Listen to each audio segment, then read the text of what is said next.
année, on fait pas. Une année, on le prépare. Arcane, nom masculin du latin arcanus, secret. Opération mystérieuse dont le secret est connu des seuls initiés. Pluriel, secret, mystère. Par exemple, les arcanes de la politique ou les arcanes de la création.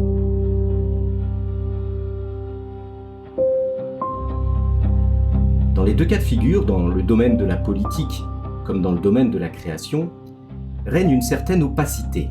On sait qu'il y a toujours un écart considérable entre ce que les citoyens connaissent des décisions politiques et la façon dont ces décisions sont réellement prises, au sein de cabinets obscurs, au cours de tractations secrètes, sous le poids de luttes d'influence, des alliances incertaines, des conjectures évanescentes.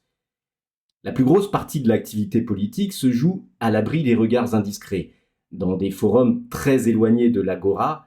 L'agora, c'était cette place publique où les citoyens grecs étaient censés discuter publiquement des affaires de la cité, au vu et au su de tous. Mais la plus grosse partie de l'activité politique se joue dans une arrière-cuisine à laquelle seuls les initiés ont accès et qui est mystérieuse pour la plupart des gens parce qu'elle est soigneusement tenue cachée.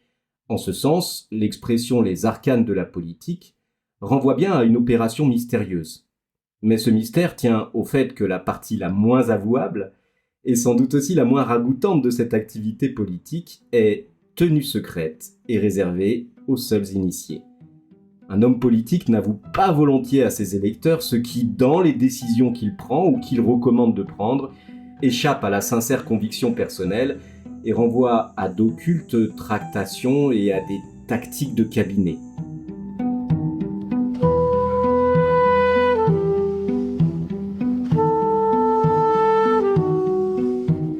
Peut-on parler, en ce sens, des arcanes de la création ?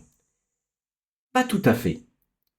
Sans doute peut-on affirmer ici encore qu'il s'agit d'une opération mystérieuse, dont le secret est connu des seuls initiés, mais la différence avec les arcanes de la politique est que, lorsqu'il s'agit de création, le mystère inquiétant n'a rien à voir avec une opération de dissimulation. Il y a bien quelque chose de mystérieux dans le processus de création, mais ce mystère ne s'explique par aucune volonté des initiés de conserver jalousement leur secret. Si on parle des arcanes de la création, c'est parce que l'on présuppose d'entrée de jeu qu'il y a réellement quelque chose de mystérieux, quelque chose d'énigmatique et d'assez opaque dans le processus de création. Non pas un secret honteux et inavouable, mais un secret réellement impénétrable, dont même les initiés ne possèdent pas la clé. Il n'y a pas, du moins pas que l'on sache, une méthode éprouvée qu'il suffirait de suivre docilement pour parvenir à créer. Méthode, méthodos, qui signifie la route, le chemin. Pas non plus de recettes à appliquer, de techniques à apprendre, ni même, et c'est d'époque, d'algorithmes à concevoir qui ouvriraient pour nous les portes de la création. Nous présupposons au contraire que toute entreprise de création relève, peu ou prou, d'un cheminement énigmatique qui ne se laisse appréhender par aucune méthode, aucune recette, aucune technique, et dont, à première vue, aucun algorithme, aussi ingénieux soit-il, ne pourrait jamais dissiper complètement le mystère.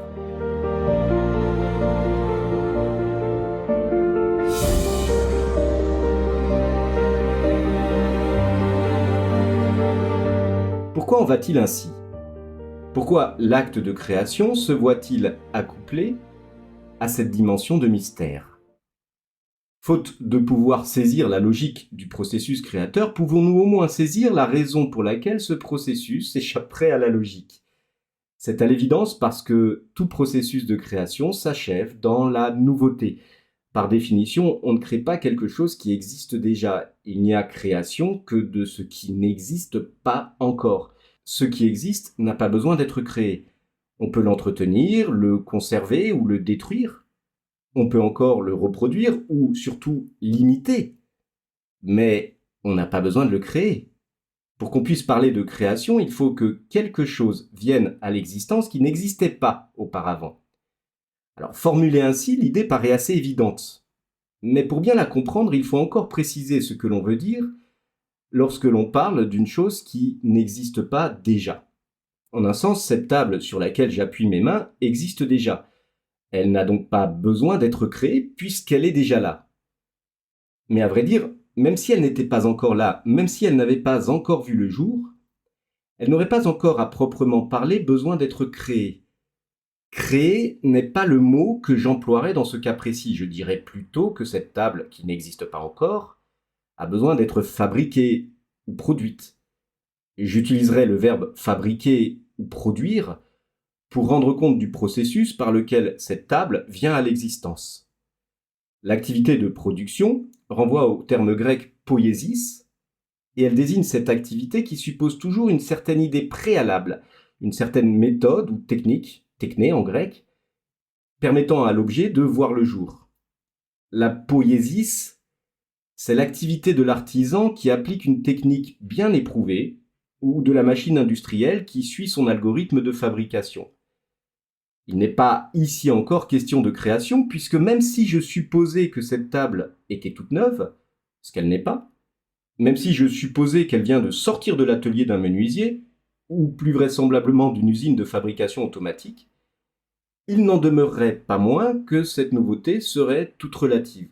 Et pour cause, elle serait toute relative du fait que l'idée même, la méthode, la technique ou l'algorithme qui a permis de la produire demeure toujours disponible pour produire d'autres tables du même genre, la vôtre par exemple. Même si nous supposions que cette table est neuve, l'idée de la table, elle, du moins, ne le serait pas. Le véritable créateur, en l'occurrence, ne serait pas l'artisan ou l'ingénieur qui fabrique des tables, poiesis, mais l'inventeur qui, pour la première fois, a conçu cet objet que nous nommons aujourd'hui une table. Là est proprement l'activité créatrice. Avant que le modèle n'existe, avant qu'il ne soit disponible pour être imité ou reproduit, il a fallu que quelqu'un soit assez ingénieux pour le créer d'abord. Voilà donc en quel sens il faut comprendre l'idée que tout processus de création s'achève dans la nouveauté.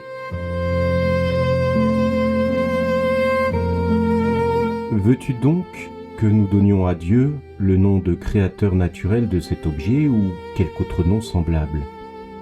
Ce sera juste, dit-il, puisqu'il a créé la nature de cet objet et de toutes les autres choses. Et le menuisier, nous l'appellerons l'artisan du lit, n'est-ce pas? Oui. Et le peintre, le nommerons-nous l'artisan et le créateur de cet objet? Nullement. Qu'est-il donc, dis-moi, par rapport au lit? Il me semble que le nom qui lui conviendrait le mieux est celui d'imitateur de ce dont les deux autres sont les ouvriers. Soit, tu appelles donc imitateur l'auteur d'une production éloignée de la nature de 3 degrés. Parfaitement, dit-il. Donc le faiseur de tragédie, s'il est un imitateur, sera par nature éloigné de 3 degrés du roi et de la vérité, comme aussi tous les autres imitateurs. Platon, République, livre 10. Or, si la création a essentiellement à voir avec ce qui est radicalement neuf, il serait tout simplement contradictoire de supposer qu'il existe une règle déterminée, un protocole, une technique, pour y parvenir. Car ce qui est neuf, par définition, n'est pas encore connu. Avant que la première table n'existe, on n'avait, par la force des choses, aucune idée de ce que pouvait bien être une table. Comment alors chercher la meilleure façon de produire une chose lorsqu'on n'a pas encore la moindre idée de la chose qu'il conviendrait de produire? Pour savoir comment faire, il faut déjà avoir une idée préalable de ce que l'on est supposé faire. Mais si l'objet qu'on se propose de créer n'existe pas encore, s'il n'a même pas été encore pensé, comment puis-je seulement savoir comment m'y prendre pour le faire exister? C'est là tout le problème de la création. Et ce qui fait que nous pouvons, à juste titre, évoquer les arcanes de la création. Car véritablement, il y a là un processus bien mystérieux. Ni dans la pensée de l'artiste, ni, à plus forte raison, dans aucune autre pensée comparable à la nôtre, fût-elle impersonnelle, fût-elle même simplement virtuelle, la symphonie ne résidait en qualité de possible. avant d'être réel. Bergson, l'évolution créatrice.